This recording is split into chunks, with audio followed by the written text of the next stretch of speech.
말씀입니다. 누가복음 2장, 제가 가지고 있는 성경책으로 신약성경 90쪽에 있습니다.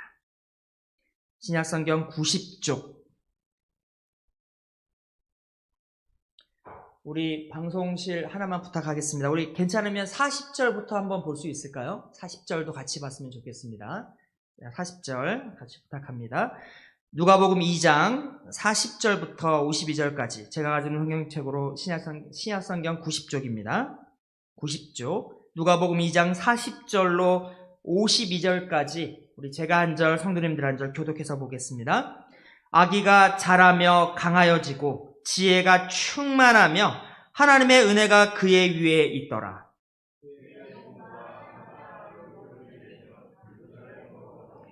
예수께서 12살 되었을 때에 그들이 이 절기의 관례를 따라 올라갔다가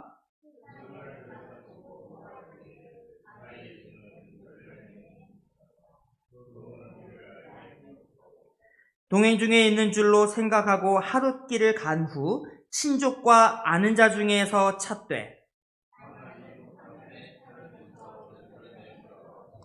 사흘 후에 성전에서 만난즉 그가 선생들 중에 앉으사 그들에게 듣기도 하시며 묻기도 하시니 그의 부모가 보고 놀라며 그의 어머니는 이르되 아이야 어찌하여 우리에게 이렇게 하였느냐 보라 내 아버지와 내가 근심하며 너를 찾았노라.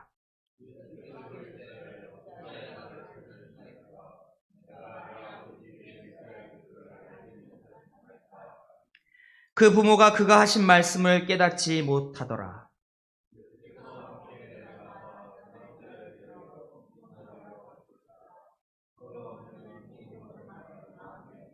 우리 한 목소리로 읽겠습니다. 예수는 지혜와 키가 자라가며 하나님과 사람에게 더욱 사랑스러워 가시더라. 아멘. 아멘. 오늘 점심에 참 오랜만에 우리 이스라엘에서 선교하고 계시는 제 이제 같이 청년 때 같은 교회에서 우리 간사님이셨던 이 땡땡 목사님을 만나 점심을 함께 하게 되었습니다. 함께 지금 이스라엘 선교를 하시다가 잠시 한국에 들어가 이제 다른 별도의 이제 교육을 받고 계시고 이제 그러고 계신데 그래서 만나서 이런저런 얘기를 나누는데 우리 선교사님에게 이제 고민이 하나 있다고 하는 것입니다. 그 고민이 무엇입니까? 라고 하니까 자녀. 이제 막 중학생에 올라온 이 자녀 때문에 너무 참 힘들다고 마음이 너무 괴롭다고 뭐 이렇게 얘기를 하는 것입니다.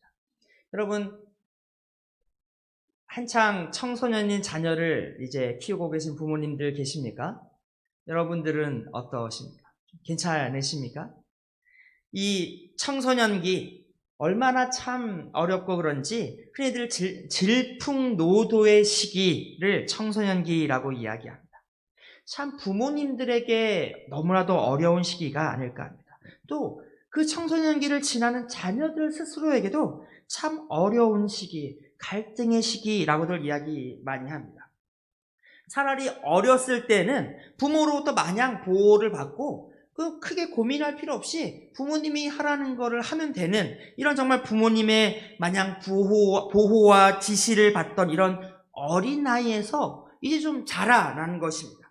그런데 자라나긴 했지만 그렇다고 해서 자기 마음대로 자기의 인생을 마음대로 이제 개척할 만한 그런 수준까지는 도달하지 않은 아직 어른은 되지 않은 이런 시기를 바로 그래서 너무 어떻게 보면 주변인 내 인생인데 내 마음대로 할 수도 없고 해서 뭐 주변인이라고도 많이 하는 그래서 이미 나의 생각과 뜻이 있는데 그걸 내 마음대로 할 수는 없는 상황이라서 이 청소년기 아이들이 참 갈등을 많이 겪고 또 불안하기도 하고 정서적으로도 또 육체적으로도 많은 어려움을 겪는 시기가 바로 이 청소년 시기다라고 이야기합니다. 참 그들도 많은 고민이 있고 어렵겠지만 곁에서 이들을 지켜보고 또 이들을 양육하는 부모의 입장 그것도 참 쉽지 않은 부모님들이 너무나도 어려움을 많이 겪는 시기라고들 많이 해서 저도 약간은 긴장을 하고 있습니다. 아, 이제 조만간 오지 않을까라고 그렇게 생각하고 있는 것입니다. 오늘 우리가 함께 읽은 이 말씀, 누가복음의 말씀을 보니까 40절과 41절 2절 사이에 중요한 변화가 하나 보이는 것입니다. 40절까지는 예수님이 어렸던 시절, 어린아이의 시절을 이야기하고 있고, 또 41절에서 51절까지 오늘 함께 읽은 본문에는 예수님의 청소년기를 보여주고 있는 것입니다. 다른 복음서에서 찾아볼 수 없는 귀한 이런 자료들입니다. 41절 말씀입니다. 그의 부모가 해마다 유월절이 되면 예루살렘으로 가더니, 42절, 예수가 12살 되었을 때 그들의 절기에 관례를 따라 올라갔더라. 그의 부모가 누굽니까? 요셉과 마리아가 아니겠습니까? 그리스도 예수를 품에서 안아 키우고 젖을 먹어 키우고 또 가정에서 기르던 부모님이들인데, 이들이 키우는 예수님이 이제 막 청소년기로 40절까지 어린아이였다가 이제 막 청소년기에 도달했다라고 하는 것입니다. 이 아까 말했던 무시무시한 이 청소년기가 예수님에게도 어김없이 찾아왔다라고 하는 것입니다. 여러분, 예수님은 청소년기를 어떻게 보내셨을까요? 그래도 예수님이니. 여러분, 그런데 이 오늘 본문을 보니 청소년기를 맞는 예수님, 이 예수님도 그런 청소년기에 걸맞는 질풍노도와 같은 자신의 자리를 찾아가는 어떤 진통과도 같은 사건이 있었음을 오늘 본문은 보여주고 있는 것입니다. 여러분, 요셉과 마리아는 아주 경건하고 또 성실하고 신실한 유대인이었습니다. 지금까지도 그 유대인들에게 있어서 중요한 이 절기 중에 하나인 유월절을 맞아서 성전에 올라가는 모습을 보여줍니다. 유월절, 히브리어로 페사흐라고 하는 이 유월절은 당시 신약 시대를 살던 유대인들에게도 굉장히 중요한 절기였고, 또 오늘 또 그 이스라엘 선교사님 만나서 물어봤습니다. 이게 뭐 이거저거 물어봤는데, 지금의 유대인들에게도 여전히 큰 절기와 명절로서 이 유제를 지킨다라고 하는 것입니다. 지금도 유대인 학생들은 6월절이 되면 학생들은 무려 3주간의 방학을 맞이합니다. 너무 부럽습니다.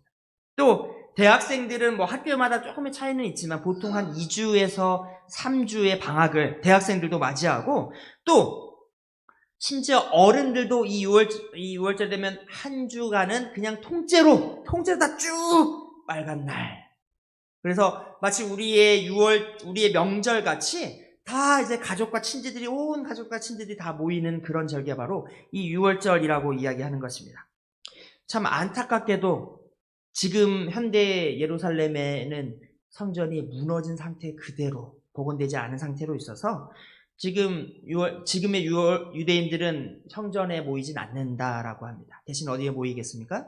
지역마다 있는 자신의 회당, 시나고그라고 하는 그 회당에 모여서, 또 6월절 같은 절기에는 가족들끼리 함께 모여서 세데르라고 부르는 만찬을 즐긴다라고 합니다. 그리고 이 유대 6월절이 우리가 함께 지키는 교회력상의 부활절과도 4, 5일 정도 그 기간이 겹친다라고 합니다. 그래서 유대인이면서 그리스도를 믿는 사람들이 있습니다. 이 메시아닉 주라고 부르는 이 그리스도인 유대인 그리스도인들은 이 6월절을 지키는데 우리가 부활절을 지키는 것처럼 부활절과 고난주간을 같이 겸해서 그렇게 지킨다라고 합니다. 또 이게 사족이긴 하지만 이 메시아닉 주들은 이때 어떤 것을 하냐면 누룩이 없는 빵을 먹지 않습니까? 누룩 뺀 빵을 먹으라라고 해서 이 6월절에 먹는 누룩 없는 빵을 깨어서 이걸 여기저기 막 숨겨 놓는다고 합니다. 그러면서 아이들에게 야 너희들 가서 이 빵을 찾아라라고 합니다. 그럼 아이들이 막 이렇게 우리가 보물찾기 하듯이 그 빵 조각을 찾아오면 그 찾은 아이들에게 선물을 주는데, 이것이 주님께서 우리에게 감춰진 선물이 되었다는 의미를 담고 그들에게 그렇게 교육을 한다라고 저도 들었습니다. 42절 보니까 예수께서 12살 되었을 때에 딱 그네들의, 지금 유대인들은 남자는 13세, 여자들은 12세. 아무튼 요때 성년, 이제 그들이 어른이 되었음을 하는 그런 관례가 그들에게 있어서 이 관례, 이 절기의 관례를 따라 12살이 된 예수께서 이제 함께 따라가게 되는 것입니다. 예수님이 살던 갈릴리에서 예루살렘까지는 300리길이 된다고 합니다. 지금 우리의 단위로 약 120km가 되는데, 현대처럼 비행기가 있는 것도 아니고, 기차나 버스나 자가용 같이 이렇게 어린아이들도 얼마든지 같이 데리고 다닐 수 있는 그런 여건이 아닌 것입니다. 그래서 이 예루살렘으로 향한 거의 대부분 걸어가야 하는 이 예루살렘으로의 여정에는 그래서 12살 이전의 아이들은 참여하기가 어려운 것입니다.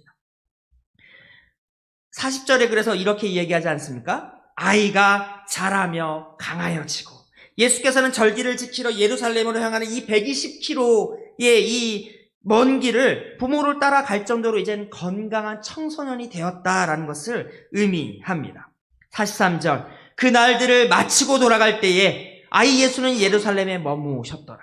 그 부모는 이를 알지 못하고 동행 중에 있는 줄로 생각하고 하룻길을 간 후 친족과 아는 자 중에서 찾되 만나지 못함에 찾으면서 예루살렘에 돌아갔더니, 7일간의 이 걸쳐지는 이 당시는 예루살렘에서 7일 동안 이 축제 유월절을 지켰는데 7일간의 유월절 절기를 마치고 이제 다시 집으로 돌아갈 때가 되어서 다 같이 갑니다. 보통 이렇게 축제에 참여하기 위해서 길을 갈 때에는 한 가정 한 가정이 가는 것이 아니라 그 동네 혹은 그 친척들이 다 함께 모여서 길을 가기 때문에 당장 눈앞에 보이지 않아도 아마 그 무리의 또래들과 같이 있겠거니 하고 그렇게 생각했을 것입니다. 그것도 모르고, 그런데 예루살렘에 남아있는지도 모르고 옆에는 없지만 무리 어딘가에 아마 또래들과 같이 재밌게 놀면서 따라오고 있겠거니 하다가 하룻밤 약 40km, 거의 거리가 한 사마리아 정도까지 된다고 합니다. 거기까지 올라갔는데 예수께서 찾아도 없는 것입니다.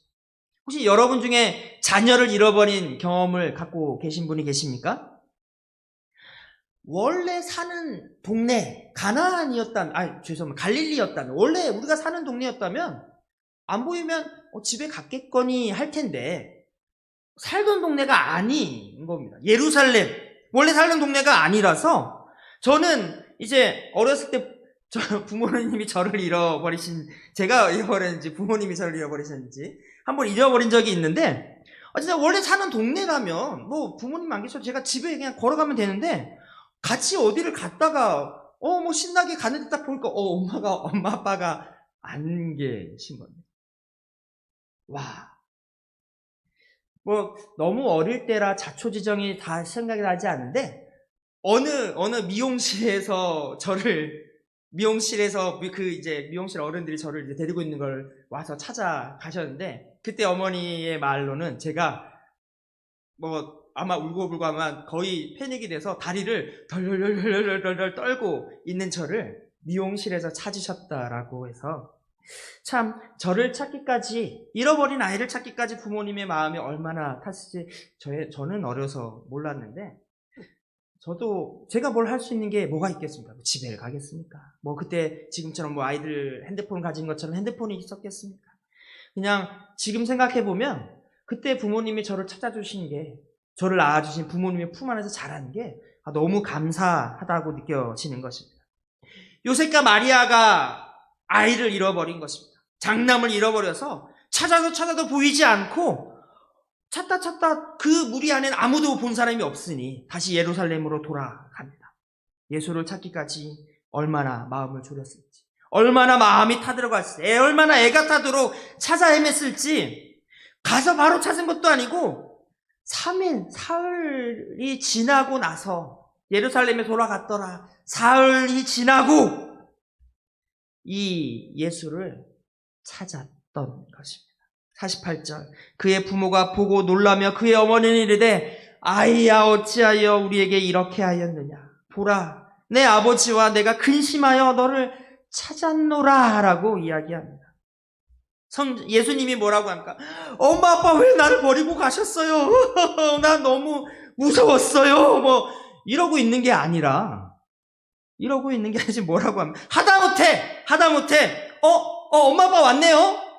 엄마 아빠 왔다. 이러고 있는 것도 아니고 49절 예수께서 이르시되 왜 날 찾으세요? 이러고 있는데 왜? 어찌하여 나를 찾으셨나이까? 내가 내 아버지의 집에 있어야 될 줄을 알지 못하셨나이까? 라고. 여러분, 혹시 방송부, 혹시 사진, 그림 같이 보여줄 수 있을까요?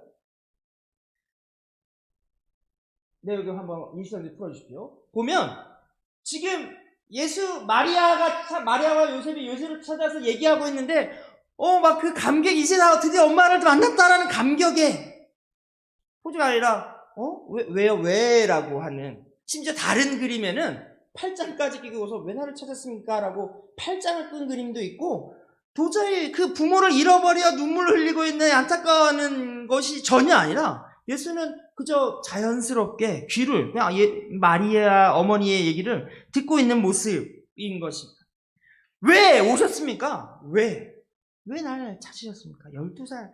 여러분, 부모와 일행들이 떠났다는 걸 몰라서 남아있는 것이 아니라 당연히 내가 있을 곳이 내 아버지의 집, 이곳 성전이 아닙니까? 라고 지금 예수께서 이제 12살 된 우리나라로 약 14세 정도 된 이 예수께서 여러분 청소년기에 예수님이 이런 분이셨습니다. 여러분 물론 예수님에게는 예수님의 그 사정이 있었겠지만 여러분 부모님의 입장에서 저의 눈앞에서 우리 아들이 아빠 왜 날 찾았어요? 이러고 있으면 정말 저 손이 나가 지금 하루 갔는데 못 찾고 예루살렘에 와서 사흘 뒤져서 나와 만나 이제 아들을 만났는데 아들이 왜 날 찾으셨어요? 이러고 있으면 여러분 이 심정이 상상이 가겠습니까? 와, 참 글쎄요 어떤 분들은 그런 상황에서 또 이 마리아가 버럭하지 않고 어째서 그랬느냐라고 하는 걸 보면서 얼마나 온유한 부모인지를 얘기하는데 정말 그 상황 우리가 그 상황이었다면 우리가 그 상황을 봤다면 그냥 겪고 있다면 나흘 만에 이제 아이를 찾았는데 아이가 나를 왜 찾았냐라고 하는 참 여러분 이걸 보면 예수님도 청소년기에는 장난 아니었구나라고 물론 제 개인적인 생각입니다. 정말 제가 볼 때는 이 답이 없는 수준입니다. 여러분 청소년기가 이렇게 무섭습니다. 여러분 청소년기를 지나는 예수님도 이 정도인데 우리 아이들은 어떻게 했습니까?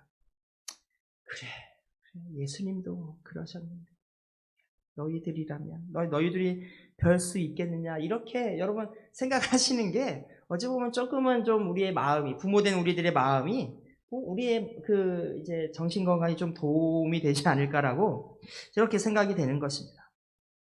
심지어는 우리 같은 하나님의 자녀인데 이제부터 아버지 형님이라고 부르겠습니다. 이제부터 어머니 누님이라고 부르겠습니다. 이럴 정도 안 하면 다행일 수 있다라는 것입니다. 아무도 안 웃으시네요. 죄송합니다. 그러나 어쨌든 이 사건을 통해서 우리는 두 가지 중요한 점을 우리는 발견할 수 있다는 것입니다. 먼저는 예수께서는 어린 시절부터 이제 막 12살이 돼 이 어린 시절부터 이미 자기 자신이 누구인지 자신이 누구의 자녀인지에 대한 분명한 지식이 있었다라고 하는 것입니다. 자신을 찾아온 부모에게 어찌하여 나를 찾으셨나이까? 내가 아버지의 집에 있어야 될 줄을 알지 못하셨습니까? 이게 말하는 걸 보통의 12살 아이가 말할 수 있는 수준이 그런 대답은 아니다라는 것입니다. 요셉과 마리아가 예수를 만날 때에도 예수께서는 성전에서 선생들 중에 앉으사 그들에게 듣기도 하고 묻기도 하시니 듣는 자가 다 그 지혜와 대답을 놀랍게 여길 만큼 지혜가 있으며 사리가 분명한 그런 상태였다라는 것입니다. 자신의 메시아적인 사명에 대한 인식이 분명히 있었다라고 하는 것입니다.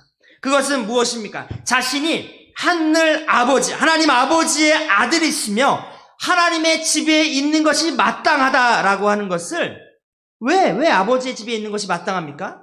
그것이 하나님 아버지의 뜻이기 때문에 그 뜻을 따라 아버지의 집에 있는 것이 당연하다라고 하는 것을 이미 그 마음에 가지고 있었다라고 하는 것입니다. 여러분, 이건 비단 예수님에게만 해당되는 이야기입니까? 오늘 이렇게 예배 나오신 우리 성도 여러분, 하나님을 예배하는 집에 나오신 여러분들을 축복합니다. 예수님만이 아니라 우리 모두가 하나님의 자녀 된 이들은 마땅히 하나님의 집에 나아가야 할 줄로 믿습니다. 여러분, 그것이 당연하지 않겠습니까? 하나님의 집에 거하는 것이 어찌 보면 우리 모두에게도 당연한 것을 보여주고 계신다라고 하는 것입니다. 왜 그렇습니까? 그것이 하나님의 뜻이며 하나님의 뜻에 순종하는 모습이기 때문에 그렇다라고 하는 것입니다. 우리는 하나님의 집에 거해야 하는, 하나님의 집에 거하는 것이 마땅한 하나님의 자녀들인 줄로 믿습니다.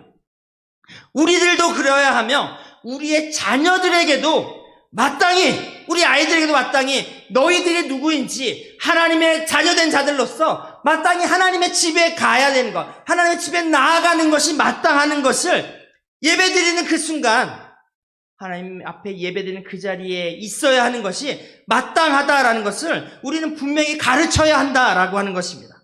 공적인 예배의 처소, 하나님을 예배하며 주님을 의지하여 그 영광의 임재로 나아가는 예배에 우리는 마땅히 나아가야 한다라는 것입니다. 나이가 많건 나이가 어리건 간에 우리 모두가 그리하여야 한다라는 것입니다. 여러분, 온라인으로, 가정에서 개인적으로 그것도 해야 되지만 공적인 예배, 우리 공적인 예배는 공적인 자리에 예배의 처소로 나아오는 것이 마땅하다는 것입니다.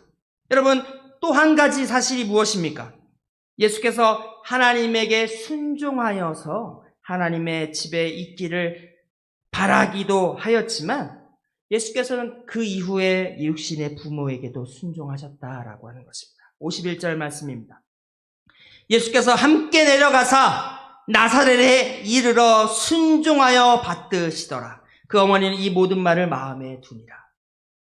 예수께서 부모와 함께 내려가사, 본인은 하나님의 자녀된 자로 분명 하나님의 집에 거하는 것이 하나님 아버지의 뜻에 순종하는 것을 알고 계셨지만, 그러나 아직 때가 아니었다라고 하는 것입니다. 거기에도 하나님의 뜻이 담겨져 있지만 주님이 부름에도 불구하고 그 말을 하시고도, 그러고도 아버지들, 그 육신의 부모를 따라가 어떤 모습을 보여주십니까?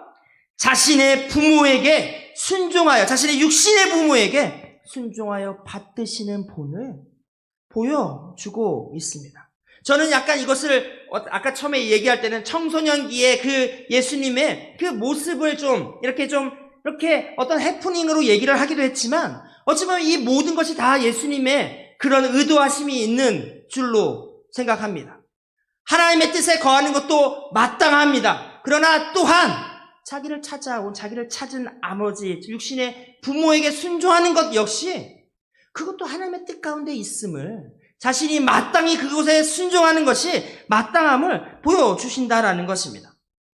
나 하나님의 아들이야, 그러니 하나님께만 순종하는 것이 당연하다라고 얘기하지 않으시고, 비록 해프닝이 있지만 그리스도로서의 본인의 사역과 사명과 또 육신의 자녀로서의 그 부르심 가운데, 그 본분의 차이로 인한 이런 것도 있지만 그럼에도 불구하고 순종하는 모습을 보여주셨다라는 것입니다. 여러분, 육신의 부모에게 마땅히 순종하는 것, 육신의 부모에게 순종하는 것이 마땅한 줄로 믿습니다. 마땅히 순종을 하는 줄 것이 맞는 것입니다. 하나님의 아버지에게 드릴 순종에 대해서도 주님은 순종을 다하셨고, 또 육신의 부모에게 대해서도 순종을 다하셨다라는 것입니다. 52절이 무엇을 말합니까? 예수는 지혜와 키가 자라가며 하나님과 사람에게 더욱 사랑스러워 가시더라. 분명 예수께 더 중요한 것은, 이렇게 비교하긴 좀 그렇지만 어쨌든 더 중요한 것은 하나님 아버지에 대한 순종이 아니겠습니까? 그것이 마땅합니다. 그러나 그렇다고 육신의 부모에 대한 순종은 무시하지 않으셨다라는 것입니다. 하나님께 순종함으로 하나님은 예수를 귀하게 여기셨습니다. 여러분, 하나님이 어떤 사람을 귀하게 여기십니까? 왜 예수를 귀하게 여기시며 왜 예수를 모든 이름 위에 가장 높은 이름에 왜 세우셨습니까? 분명 본인에게 갈등이 있었으며 분명 본인도 겟세마네 동산에서 아버지여 할 만하시거든 이 잔을 내게서 지나가게 하옵소서라는 당신의 뜻이 있었음에도 불구하고 자신의 갈등과 어려움이 있었음에도 불구하고 예수님이 보여주신 것이 무엇입니까? 끝까지 충성된, 끝까지 순종하는 것. 왜 하나님이, 왜 예수를 더욱더 기뻐하는 자가 되었습니까? 순종하는 자. 우리 인간 그 누구도 보여주지 못한 온전한 순종의 모습을 우리 주님께서 그의 삶을 통하여 우리에게 보여주셨으며 또 십자가를 통하여서 아버지 당신의 뜻인 그 십자가 구원을 이루셨기 때문에 결국 말하면 아버지가 원하는 그 수준의 순종을 본을 우리 주님만이 보이셨기 때문이 아닙니까? 하나님께서 예수께서 아직 순종하기 전에도 그 세례를 받고 나올 때 이미 하나님께서 무엇이랍니까? 이는 내 사랑하는 자라고 하시는 것입니다. 하나님 눈에 보시기에 얼마나 아름다워. 여러분 순종하는 모습만큼 여러분 아름다운 모습이 없습니다. 하나님께 순종하는 모습, 내가 연약하지만 여러분 우리는 주님처럼 온전하진 못하지만 그럼에도 불구하고 우리 하나님께 순종하는 것 힘들고 어렵고 여러분 지치고 그렇더라도 여러분 공적인 예배 나아가고 내가 힘들어도 하나님의 말씀을 따라 살기로 내가 순종하며 살기로 여러분 애쓰고 싸우는 이들 여러분 이것만큼 하나님 보시기에 사랑스러운 모습이 여러분 또 있을까 합니다. 여러분 하나님께 순종하는 자들은 하나님께서 사랑스럽게 보십니다. 사랑스럽게 보십니다. 이미 자녀로서 사랑스럽게 보지만 여러분 순종하려고 애쓰는 자녀만큼 여러분 사랑스러운 모습이 또 어디 있습니까? 또 마찬가지로 육신의 부모에게도 순종하심으로 성경이 무엇라고 합니까? 사람들에게도 사랑스럽게 자라가신다라고 합니다. 여러분 나의 육신의 부모에게 순종하는 자녀 여러분 쉽지 않습니다. 저도 갈등합니다. 교회를 안 나가시고 절에 나가시고 전화를 하면 어머니가 저에게 매번 전화를 끊으려고 하는 저를 붙잡고 하시는 게 있습니다. 너의 오늘의 운세는 이렇더라. 조심해야 하는 것을 저는 내가 지금 아들이 목사입니다. 이런데도 어머니 끝까지 야, 너 오늘 뭐 조심해라는 말을 여러분 형태는 다르고 모양은 다르지만 여러분 자녀를 사랑하는 어머니의 모습을 어머니의 마음을 느끼는 것입니다. 가능하면 순종하려고 합니다. 우리 육신의 어머니 순종하는 것이 마땅합니다. 여러분 우리가 무슨 본을 보이겠습니까? 나이를 많이 먹던 적게 먹던 여러분 우리도 스스로 부모에게 순종하는 모습 본을 우리도 보이고 또 자녀된 분들 마땅히 부모에게 순종하는 것이 여러분 그런 마땅한 일이며 또 아름다운 일인 것입니다. 여러분 주님께서 우리에게 이런 본을 보여주십니다. 하나님께도 순종하며 육신의 부모에게도 순종을 다하여 섬겨 하나님 앞에서도 사랑스럽게 사람들 앞에서도 또 세상에서도 사랑스러운 사람으로 주님이 살아가는 모습을 주님이 그렇게 자라가는 모습을 우리에게 보여주십니다. 여러분 우리의 모습도 이런 우리 주님께서 우리에게 보여주신 본의 모습을 닮아가기를 소망합니다. 하나님께 순종하며 또 나의 육신의 부모에게도 마땅히 순종을 다하는 여러분 우리 모두가 되기를 소망합니다. 여러분 순종하는 자녀에게 특히 우리 육신의 부모에게 순종하는 자, 육신의 부모를 경외하는 공경하는 자에게 하나님께서는 복을 약속하시는 것입니다. 오계명에서와 같이 육신의 부모에게 공경하는 자에게 이 땅에서의 생명이 길 것을 너희가 장수할 것을 너희가 잘 되리라는 것을 하나님께서 약속하신다라는 것입니다. 여러분 바라기는 우리 모두가 하늘의 하나님과 또 육신의 부모 모두에게 순종하며 하나님과 또 사람 앞에서 더욱더 사랑스러운 복의 자녀로 자라가며 살아가는 우리 성도님들이 다 되시기를 주님의 이름으로 축원합니다.